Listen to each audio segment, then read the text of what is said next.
It's a windy day and I'm at my house outside in the backyard. You may be able to hear the wind through the trees here. And I'm kind of daydreaming, looking out between these trees and picturing it in the past here, this place. It's something I always seem to do. I live in Bellingham in Washington State. I wonder, what was it like in, say, the year 1020?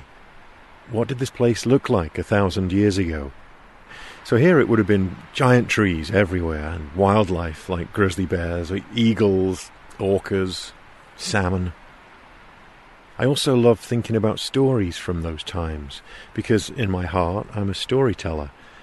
Stories are part of human culture, a way to entertain and to pass on knowledge. They're history, and stories can change the way the world is. They're powerful.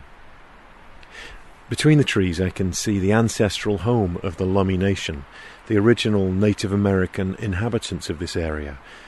I can just picture people paddling dugout canoes across the water. They have been telling stories for thousands of years. My name is Lisa Wilson. I am a Lummi tribal member. And it's been taught to me that we are the Lactamish people. We are survivors of the flood. I have friends who are connected to that long lineage of stories, and this place as it was 1,000 years ago, and beyond. The Lummi people are born storytellers, and in many ways, natural environmentalists. It's the life way of our people, to pass on our history. And when you have that, then you're able to care for this place that we live in.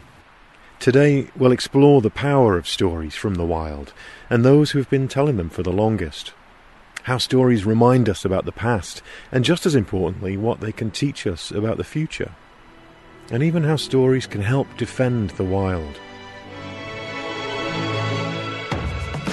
From KUOW in Seattle, I'm Chris Morgan.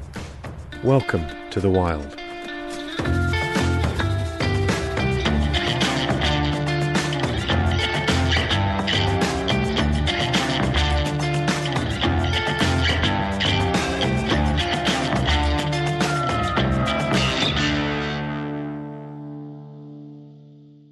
My friend Lisa Wilson loves a good story, and I've asked her to share one that is very special to her and her people. It's a creation story, how her people came to be. I know you, and I know you like to tell stories, and I do too. I think it's partly why we have a laugh together. It's funny, isn't it, that it's in there. I think it's my Irish ancestry, another storytelling society. I'm Irish too. Oh, you are. So, yeah, double whammy.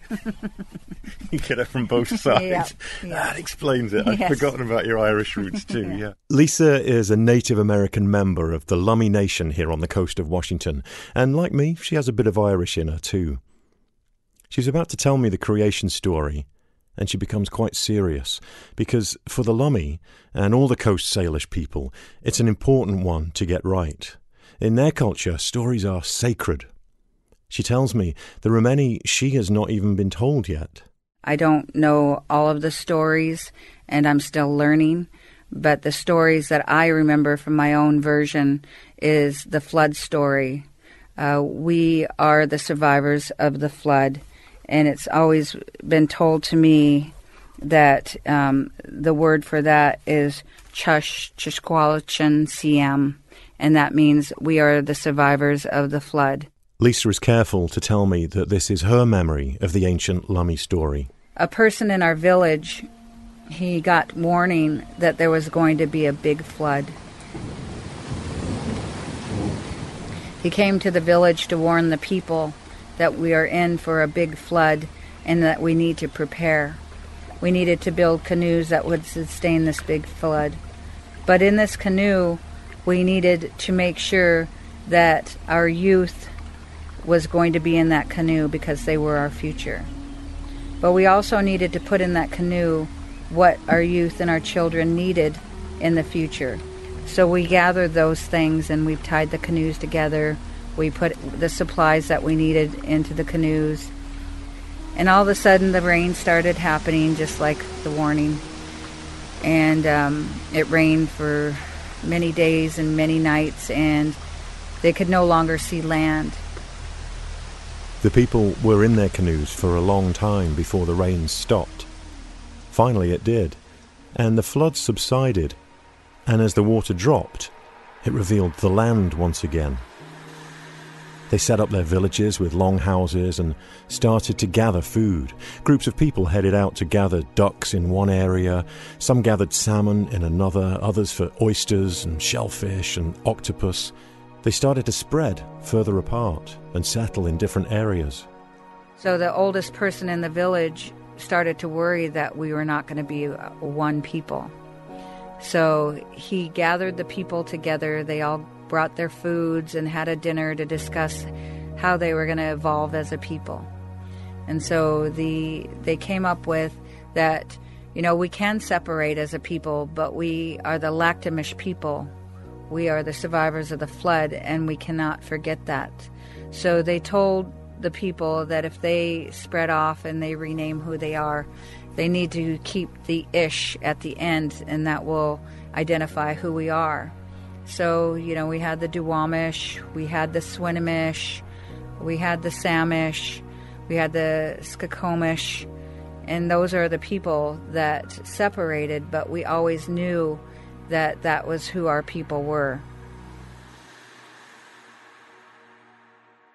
How do you feel when you're telling a story like this about your people's ancient history? When I tell the stories and think about those ancestors, I feel really grateful that they did survive the flood. And I feel grateful that not just survivors of the flood, but our people are just survivors, period, of whatever that has come, whatever adversities that have come before us. We have overcome them and we've adapted. We were people that had to adapt to things that we didn't know, but not only did we adapt, we thrived. The Lummi call themselves the salmon people, the people of the sea. They've been here on the Pacific Northwest coast for over 10,000 years, from time immemorial, as I've heard them say. Through their long history, stories have been their lifeblood, a verbal documentation of their lives. Elders are like the keepers of these stories. They keep them alive by telling them and sharing them. I know one elder who's been doing just that. I'm getting ready to head out with Daryl Hilaire from the Lummi tribe, and figured I'd pull some things together. It's really cold out there. Figured a nice thermos of tea might be good. I picked Daryl up from his office in downtown Bellingham, and we drive towards a spot he knows by the Nooksack River. As we pass by a large house, Daryl points to it. My dad said Chetaluk used to trade masks with the settlers there in that mansion there. I look at him, and he's smiling gently. Chetaluk was his great-grandfather. Daryl's history goes back a long way here. We arrive at the river and settle down to talk at a picnic bench as it starts to snow. Some tea. Seems like a tea kind of day. This is the Nooksack River. It's wide and flowing slowly, full with the recent rains. This river has always meandered through Lummi history. Well, we're here at the mouth of the river here, and water's sacred to our people. Everything we do is signaled, is forecast through our relationship with the water here, with the animals here, with the salmon here. Our biological clock is attuned to what nature gives us, different times of the year. Daryl is 66 years old, and like all Lummi people, the salmon have always been a part of his life. Historically, the Lummi inhabited the islands that are now known as the San Juan Islands, from the flood story that Lisa told. Daryl laughs. He tells me asking an elder where they're from can lead to a 1-hour conversation. I come from this place we call Lummi, but I also come from a place called Samish, and I also come from this place called Saanich. And I also come from this place called Cowichan. Throughout our Coast Salish territory, our people lived, and they followed the salmon, and they had villages in the San Juan Islands. They had villages along the pathway of the salmon as it returned to the Fraser River. So we had many homes. But when white settlers arrived in Washington state in the late 1700s, it began a huge erosion of Native American culture and rights. It was just the beginning of a very difficult time for Native Americans. The Europeans had brought disease and alcohol and hardship. His people were persecuted. Their many homes were taken away. And their way of life was almost extinguished. Stories became more important than ever. They were the key to keeping their knowledge and their culture alive. And Daryl's great-grandfather played a major role in that. Your great-grandfather had an influence on this tribe and on you, didn't he? And can you talk about him? Haytaluk is my great-grandfather whose name is used most often because he was a spokesperson. He was a storyteller. And he was the one that in 1855, he was a young boy. 1855 was a pivotal year in the lives of Native American tribes in the Puget Sound area. A treaty was being drawn up between them and the United States government. He was 9 years old, and the governor's representatives came through here, and he said, "You folks need to come down to a place called Mukilteo. You need to come down there so we can agree on some things." And so the leaders got together, and they decided that they should go down to Mukilteo in 1855 to talk about what the governor and his people wanted to negotiate. It was a volatile time, and what the governor wanted to negotiate with the Lummi and other tribes was land and a way forward. My great-grandfather was 9 years old, and he got in a canoe with the elders, and they paddled down to Mukilteo from some of the villages around here. And they got down there, and he listened to what was being said. The Treaty of 1855 that was signed that day took most of the land away from tribes. They had to secede their territory, and they were pushed onto small Indian reservations.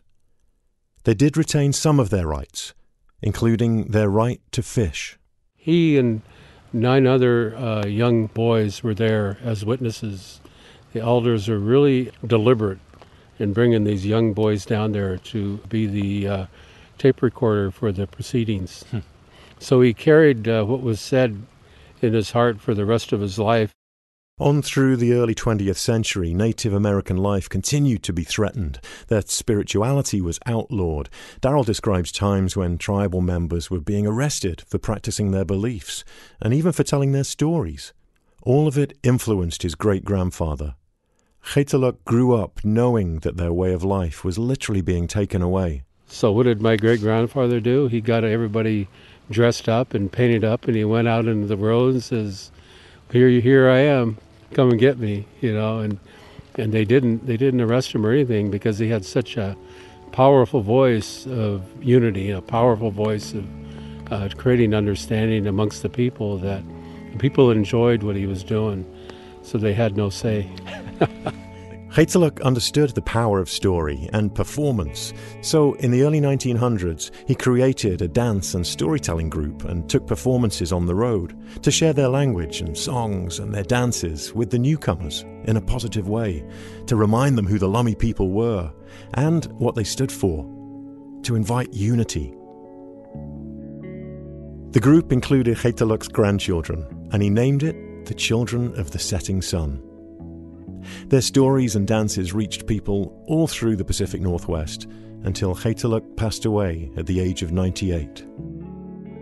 Before he died, he left these instructions to keep my fires burning. The words had a huge influence on the grandchildren. Among them was Daryl's great-uncle, Joe Hilaire. Daryl was destined to follow in their footsteps, to tell stories. You're a storyteller. What is storytelling to you? Well, for me, it's the life way of our people, to pass on our history. And when you have that, then you're able to care for this place that we live in. That's why our tribe is such warriors in protection of the environment, of stopping development where it's not needed, of making people understand that, you can't be doing things to the water and to the land because, our stories come from there, and our stories are carried in our heart. So there's that connection, And so when we say things, we say that we speak from the heart. We don't try to argue or debate. No, we just try to seek understanding through storytelling. Is it a way of learning from the past in some ways? It's emerging, when you think about the history of Native people in this country and the founding of this country, which this country being the United States of America, that the real history has not been told in history books, in our institutions. So we have to begin to tell our own story, and that's emerging now through our language, which is being rediscovered, through our children actually stepping forward and practicing our way of life at a young age rather than, later in life. So it's actually being learned in the womb now. Mm-hmm. And that, I think that's really cool, because for a few generations it was taken away. What do you mean learned in the womb? Our mothers and our grandmothers are going to the smokehouses now while they're carrying, So when you're in the womb, your cells are being filled with the ancient stories. They're being filled with the language and the songs and the cadences of our people. And that was always true until the newcomers came here and our family structure was destroyed. So putting that back together, it's just really cool to understand, oh wow, this is in our DNA, and we carry that in memory of that way of life pre-contact. So the heart and enormous spirit of Daryl's great-grandfather was very intentional, and it was carried through the generations after him, through the children of the setting sun. So after he passed on, then his son Joe Hilaire picked it up and continued that legacy all the way through to the 50s and 60s, and then after he passed on, then all those grandkids that my great-grandfather taught, they picked it up, and there were like 5 versions of the Children of the Setting Sun who were continuing that work.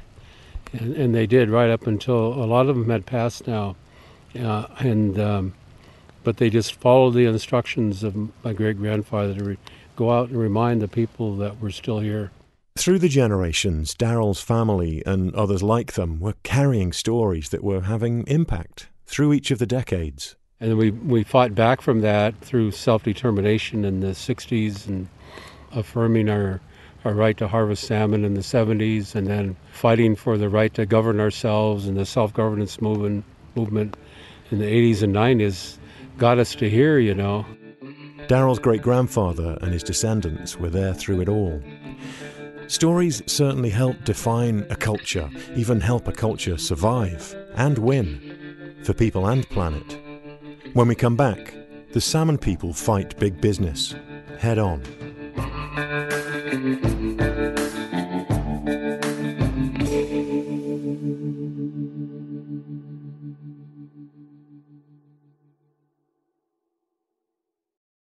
In 2011, a huge coal terminal was being proposed here, just north of Bellingham. It was to be the largest coal terminal in North America, to transport coal from North America to China in massive quantities. The proposed construction site for the terminal was an ancient Lummi fishing site and burial ground at a place called Cherry Point, close to the Lummi Reservation. As well as construction, the operation involved huge ocean tankers. I heard the story about Cherry Point. It was ground zero for coal exports. You can get 3 times the size of a ship in Cherry Point versus Gulf of Mexico or anywhere on the Pacific coast. The tankers would threaten the very salmon the Lummi people have relied on for thousands of years. But when you went and talked to the local governments, the state government, and our federal representatives, they were silent. And I thought that was really curious as to why they weren't opposing it, such high-level development to such a pristine area, Daryl thinks it's because the construction was practically a done deal, but not for the Lummi. So we got there, and we went to the community, and we asked the community, what do you guys think? What does the community think about this development? And it was a resounding hell no. They were in a better position than anyone to stop it. And the Treaty of 1855 was at the heart of it. It protected their rights to fish for salmon. The Lummi used their rights to fight back. They argued that the proposed terminal would threaten their traditional fishing grounds. And it worked. They won. The terminal was cancelled. 161 years after Daryl's great-grandfather sat at the signing of the treaty as a 9-year-old boy, it's used by Daryl and the Lummi tribe to squash plans for the terminal. I remember that day well. People were in the streets celebrating this decision, and the Lummi. The Lummi connection to the sea and the salmon used to defend their way of life, and this place. I think we need to shift to some values that represent kind of like indigenous values, this idea of family thought rather than individual thought. That we're all in this together, you know, that we're not separate from what's happening here. Family meaning humans, family meaning the river, giving rights to the river, family meaning salmon, orcas, you know, we're all one. The Lummi's fight for salmon continues, and for forests and orcas too, even for the youngest members of the tribe. You know, you can see it in our kids. One of them is Daryl's grandnephew. He lights up as he talks about him. He's this warrior, and he's just a little guy, you know, he's like 6 years old, but he's got it.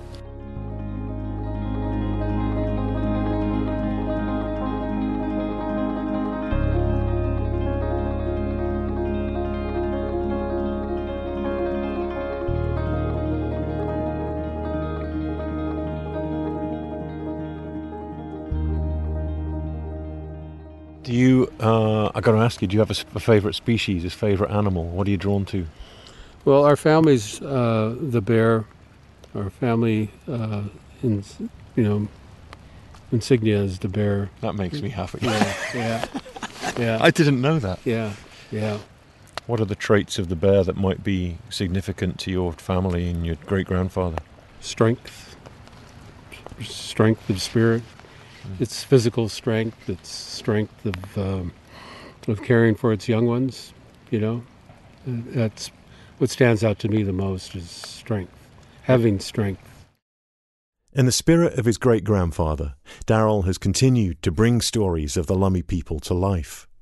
He started an organisation, and of course, he called it Children of the Setting Sun Productions.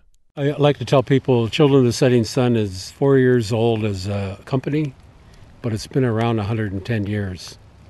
So what I'm doing now is carrying on the legacy of my great-grandfather through storytelling, the stories of our people as told by other people, filming and podcasting and books and stage productions. I'm trying it all to pull it out of our soul, those things that are just lying there, this idea of a way of life, you know. They call it Chilangan in our language.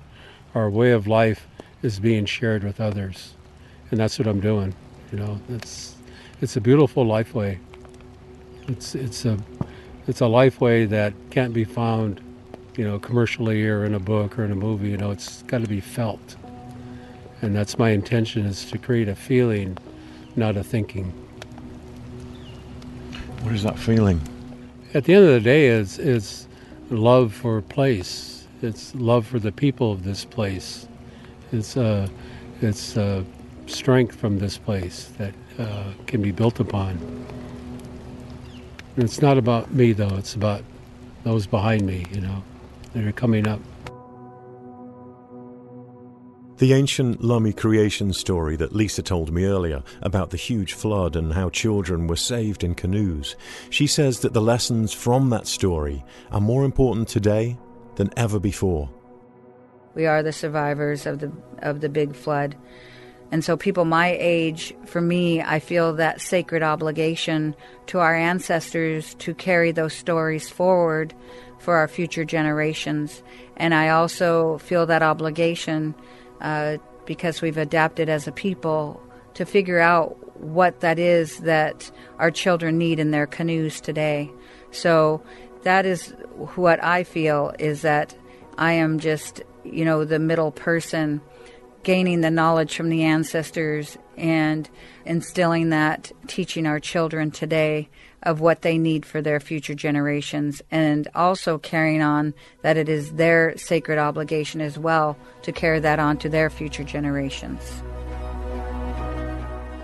The Lummi legacy for those future generations is what this is all about. And it's a pattern and belief system repeated all around the world. Indigenous peoples' lands cover a quarter of the Earth's land surface, so their well-being and the well-being of those lands is good for all of us. It's why the stories told by a river will always be important to Daryl. That's why we take the time to go sit here on the side of the river to think about that, how we can draw ourselves together to take care of one another and what's happening with Mother Earth. And it's stories that remind us of the past and the future to come, just as Daryl's great-grandfather intended. Is his fire still burning? I believe so. Yep.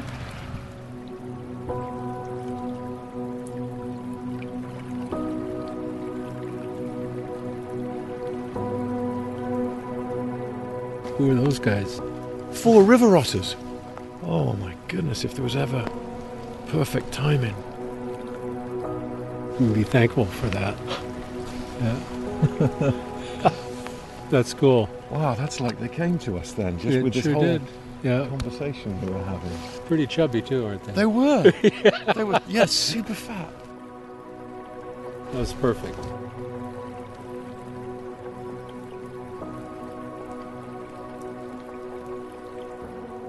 I'd like to thank Lummi elder Daryl Hilaire and Lisa Wilson for sharing their stories. It was a huge honour hearing them. We have a photograph of the original members of the Children of the Setting Sun on our Instagram at The Wild Pod. In our next episode of The Wild, we'll learn how technology has evolved over the years to help researchers study and protect wildlife. Before there were GPS collars and motion detection cameras, researchers had to use some old-school tricks to track the movements of animals.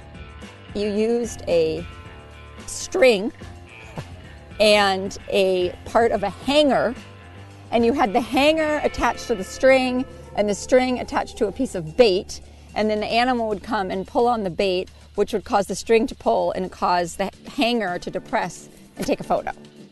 MacGyver would be proud. The Wild is inspired not just by nature, but by people who work in it, love it, protect it. We have more information on our website, thewildpod.org. The Wild is a production of KUOW in Seattle, in partnership with my work at the Uproar Fund. Our producer is Matt Martin, Jim Gates is our editor. Our production team includes David Brown, Juan Pablo Chiquiza, April Craig, Dyer Oxley, Tio Popescu, Mariah Powell, Brendan Sweeney, and Jeannie Yandel. Our theme music is by Michael Parker. I'm your host, Chris Morgan. Thanks for listening.